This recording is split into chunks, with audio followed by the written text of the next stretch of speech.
आखिर कब तक यूं ही सपना टूटता रहेगा? कब तक दुनिया की नंबर 1 टीम के चाहने वालों का दिल टूटता रहेगा? कहने को इस एक साल में अलग अलग फॉर्मेट में बीसीसीआई ने 7 कप्तान बना दिए, लेकिन जिन मोर्चों पर बदलाव करना था वहां नहीं हुआ।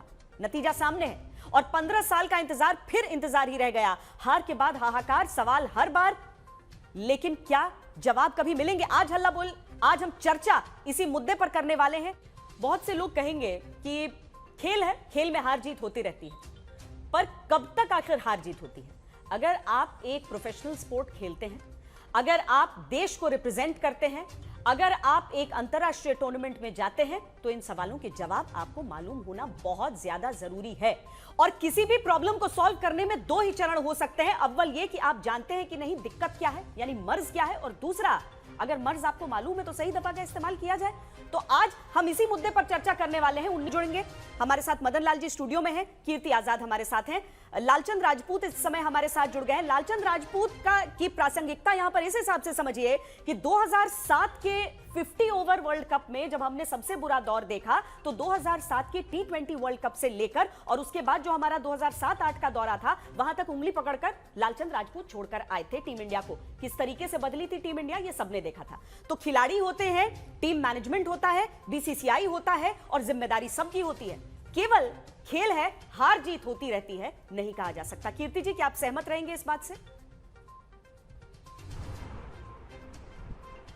अवश्य, पूरी तरह से सहमत हूं। हार जीत तो होती है, लेकिन मैं जिस समय हम लोग खेला करते थे और जो आज का समय है, उसमें काफी अंतर है।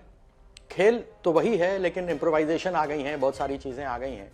हम जब खेलते थे तो 14 या 15 खिलाड़ी होते थे, एक मैनेजर हुआ करता था। अगर दूसरी टीम के खिलाफ हमें कोई रणनीति बनानी है, तो जो हमारे सीनियर प्लेयर्स खेले हुए हैं, उनके दिमाग में क्या क्या उनकी मेमोरी रही है, उसके मुताबिक चलता था। आज में टेक्नोलॉजी आज इतनी ज्यादा बढ़ चुकी है कि हर एक खिलाड़ी की कमजोरी और उसकी मजबूती मालूम होती है। आप जब कभी भी स्टार स्पोर्ट्स पर देखें तो बताते हैं, यहाँ पे बाउंसर मारो रोहित शर्मा को तो इतनी बार आउट हो गए, यहाँ पर सीधी आती है तो वो छक्का उड़ा देते हैं, फलाना बॉलर है वो आगे रखते हैं, अच्छी स्विंग करते हैं।